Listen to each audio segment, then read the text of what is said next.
Ang buong kwento ni Inying Zhang. Champaign, Illinois. Noong mainit na tag-init ng 2017, si Inying Zhang, 26 anyos, ay orihinal na nagmula sa Nanping sa Timog Silangang China. Sabi ng kanyang ama, siya ay isang tao na nagsisikap para sa iba gaya ng pagsisikap niya para sa kanyang sarili.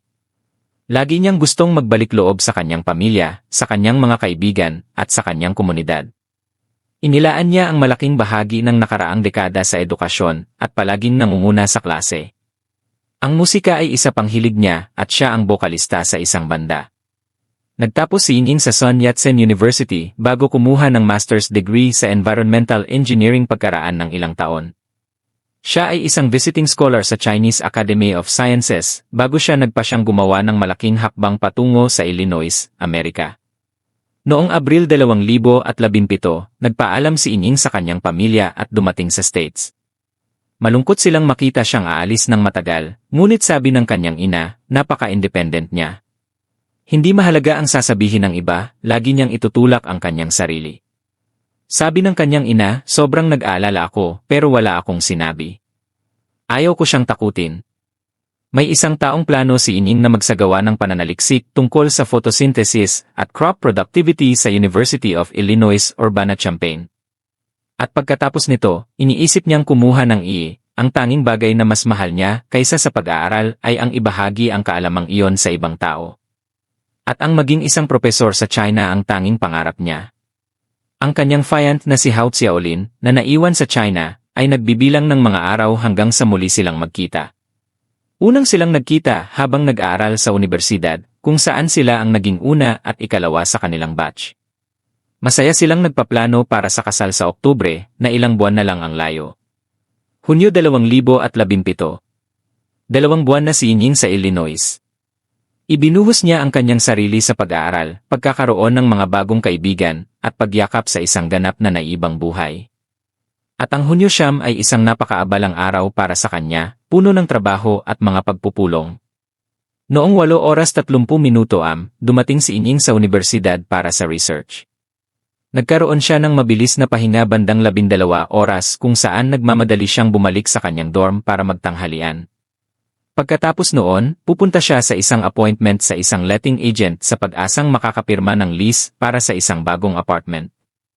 Pagkatapos ay babalik siya sa campus para sa karagdagang trabaho bago maghapunan kasama ang kanyang mga kaibigan bandang 7 oras pagkatapos ng tanghalian. Sumakay siya sa una sa 2 bus para pumunta sa bagong apartment na kanyang titingnan.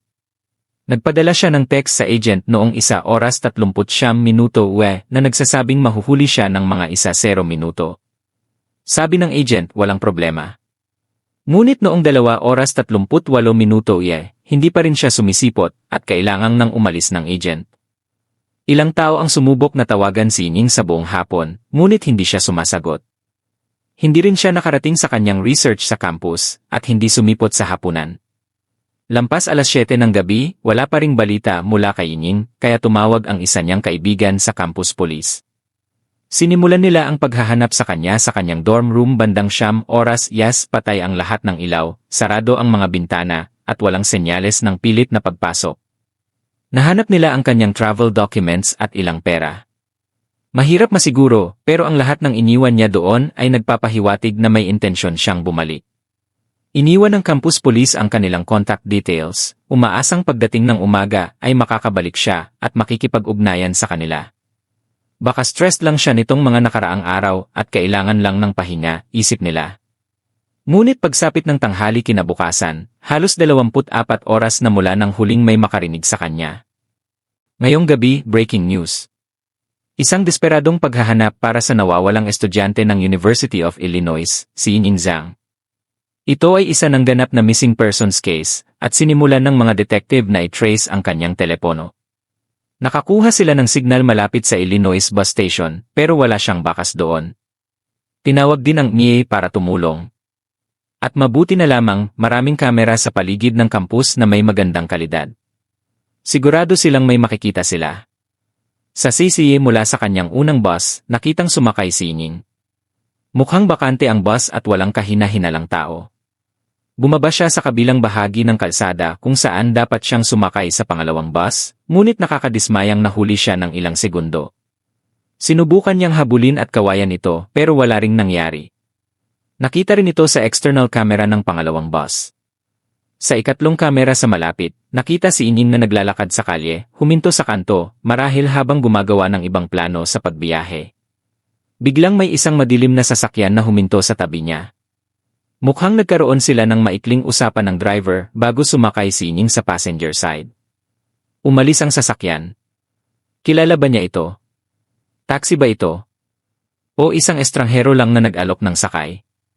Sinuri nila ang marami pang kamera, ngunit wala nang ibang sightings sa kanya pagkatapos nito. Sobrang nag-aalala kami sa kanya. Sa totoo lang, nag-aalala na kami simula nung nalaman naming nawawala siya. Kaya sana, makabalik siya ng ligtas, sabi ni Professor Juan. Hindi raw normal kay Inying ang hindi sumagot sa telepono ng ilang araw. Kaya tumawag siya sa DFI Police Department at nagsimulang gumawa ng mga poster. Isang team ang nagpamahagi nito sa buong Champaign-Urbana. Nakatuon ang lahat sa kaganapang ito mula noong Biyernes, isa itong trahedya at ginagawa ng lahat ang kanilang makakaya para mahanap siya. Hindi natagpuan ng mga opisyal si Jiang sa kanyang tirahan matapos ang ilang araw na walang paramdam. Mula sa pagsusuri ng mga tape, nakita nilang paikot-ikot ang sasakyan sa lugar bago huminto at kinausap si Inying. Sa katunayan, papunta ito sa kabilang direksyon bago napansin si Inying, lumiko sa kanto at bumalik para tumabi sa kanya. Hindi nila mabasa ang plaka pero natukoy nila ang modelo, isang itim na Saturn Astra. Nagkaroon ng koneksyon ang campus police nang makatanggap sila ng tawag mula sa isang estudyanteng nagngangalang Emily. Iniulat niya na sa araw ng pagkawala ni Inying, isang puting lalaki na nagmamaneho ng madilim na sasakyan ang huminto para kausapin siya. Sabi nito, "Hi, isa akong undercover cop na nagtatrabaho sa lugar na ito. Pwede ba kitang tanungin?" "Sige," sabi ni Emily.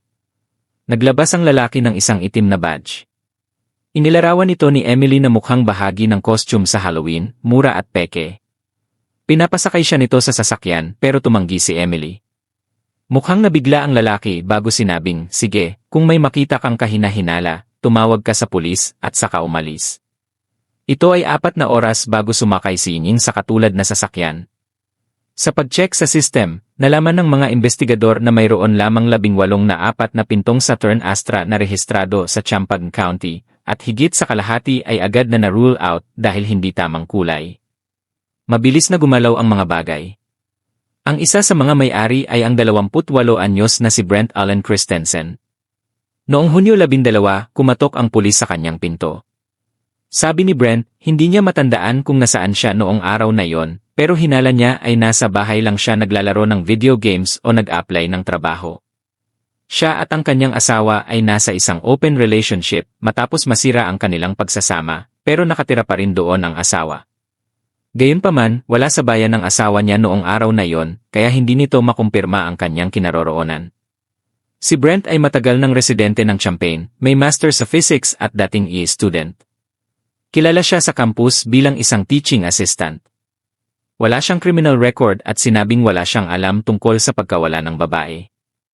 Habang nagpapatuloy ang paghahanap, dumating ang pamilya at fiance ni Inying mula sa China para manawagan. Sabi ng kanyang ama, kung pakakawalan lang siya ng kumuha sa kanya, nangangako siyang hindi na sila hahabulin. Sinabi ng DA na ang paghahanap kay Inying Jiang ay isa ng national priority. Ang pamilya ay mananatili sa VIA hanggat kailangan, hindi aalis ang kanyang ama nang wala siya. Nagkaroon ng mga panalangin at candlelight vigil. May gantimpala na ring $50,000 para sa impormasyon, ang pinakamalaking pabuya na naibigay ng Crime Stoppers. Sa pagsusuri muli ng mga kamera, nakita ang 2 pang mahalagang detalye. Ang sasakyan ay may sunroof at may sirang hubcap sa harap na gulong. Nakita ng mga opisyal na ang sasakyan ni Brent ay may ganitong mga katangian. Noong Hunyo 15, muling tinanong si Brent, sa pagkakataong ito ay mas opisyal na. Sa istasyon, tinanong siya ng NIA at University Police. Sabi ni Brent, "Nag-graduate ako ilang linggo na ang nakalipas, kaya naghahanap ako ng trabaho. Naglalaro lang ako ng video games o natutulog sa hapon." Nang tanungin tungkol sa kanyang sasakyan at kung may ibang gumagamit nito, sabi niya walang ibang may access sa sasakyang ito. Noong una ay sinabi niyang hindi siya lumabas ng bahay, pero sinabi ng mga pulis na alam nilang hindi iyon totoo. Sinabi ng detective, naniniwala ka ba na hindi namin itratrack ang sasakyan sa buong campus? Nakita kitang nagmamaneho. Nakita kitang huminto sa kanto kung saan siya nakatayo. Gusto naming maintindihan kung bakit mo ginawa yon. Inalok mo ba siya ng sakay? Alam kong pinasakay mo siya. Sa huli, umamin si Brent na may pinasakay siyang Asian female. Pero sabi niya, nung dumaan siya sa mas mabilis na ruta, kinabahan daw ang babae kaya ibinaba niya ito. Hindi ko pipilitin ang taong ayaw manatili sa sasakyan ko, sabi niya. Tinutukan siya ng mga tanong tungkol sa kanyang mga hilig at kung may Asian fetish siya. Sabi niya, gusto ko ang lahat ng uri ng babae. Paulit-ulit siyang tinanong ng mga detective, saan mo siya dinala, Brent? Kailangan nating mahanap si Ying. Mukhang may mali talaga, pero nagdesisyon ang mga pulis na pakawalan muna siya para isailalim sa surveillance habang naghihintay ng resulta ng mga test sa kanyang bahay at sasakyan. Tinanong din nila ang bago niyang girlfriend na si Tera kung dito pumasok ang tulong ni Tera. Nakilala ni Tera si Brent online ilang buwan bago ang pangyayari. Inilarawan niya na siya ay nasa ilang polyamorous na relasyon sa ibang mga lalaki at pumasok din sa isang iyar na relasyon kay Brent. Sabi niya, maayos ang simula ng kanilang relasyon, ngunit kalaunan ay nagsimulang lumala ang mga bagay. Sinabi ni Tera na nagulat siya nang ipaalam sa kanya ng mga otoridad kung bakit nila iniimbestigahan si Brent, ngunit may mga kakaiba na itong nasabi tungkol sa kaso ni Ying, kaya pumayag siyang tumulong. Binigyan siya ng 2 recording device para makuha ang lahat ng impormasyong posible. Sinabi ni Tera na sisimulan niya ang pagmamanman ng gabing iyon habang lalahok siya sa isang paglalakad para kay Ying, isang aktibidad na hiniling mismo ni Brent na puntahan nila. At totoo nga, nakunan sila sa mga news camera na naglalakad kasama ang daan-daang tao na naghahanap sa 26 anyos na dalaga. Doon nagsimulang magsalita si Brent, noong una ay tila may mga talinghaga, ngunit kalaunan ay naging mas mapangahas. Sa gitna ng maraming taong naghahanap kay Ying, nagkomento siya na walang nakakaalam ng totoong katotohanan at kung gaano katindi ang laban na ibinigay ng dalaga sa kanya. Sabi niya, walang kaalam-alam ang mga tao rito. Alam mo ba kung anong nangyari? Lumaban siya. Lumaban siya ng matindi. Higit pa sa kahit sino. Gumawa si Tera ng kabuang 9 na recordings sa loob ng ilang araw at bawat isa ay mas nakakakilabot kaysa sa huli. Inamin ni Brent na buwan pa bago ang pangyayari ay binalak na niyang kumidnap at pumatay ng tao, at ipinagmalaki pa kung paano siya makakapatay ng hindi nahuhuli. Sinabi niya na naakit niya si Ying sa kanyang sasakyan sa pamamagitan ng pagpapanggap na isang pulis, at sinabing dadalhin siya sa kanyang pupuntahan. Dinala niya ang dalaga sa kanyang apartment at pilit na ipinasok sa loob kung saan niya ito hinalay bago sinakal sa loob ng halos 10 minuto. Inilarawan niya ang dalaga na tila supernatural sa tindi ng laban nito para mabuhay. Pagkatapos, kinalagkad niya ito sa bathtub at hinampas ng baseball bat. Sabi niya, sa sobrang lakas ng pagkakahampas niya, nabasag ang bungo nito. Hindi raw siya sigurado kung patay na ito, kaya kumuha siya ng kutsilyo at sinaksak ito sa leg. Tumatawa pa siyang nagkwento habang inilalarawan ang pagpugot sa ulo nito. Sabi niya, tinanggal ko ang ulo at doon na nagtapos ang lahat. Pinagputol-putol ni Brent ang katawan nito at inilagay sa 3 magkakahiwalay na bag na itinapon niya sa isang dumpster sa labas ng kanyang apartment. Pagkatapos ay nagmaneho siya at itinapon ang mga gamit ni Ying sa iba't ibang lugar sa Champaign. Ang mga basurahan sa labas ng kanyang apartment ay nakolekta makalipas ang 3 araw at dinala sa isang landfill.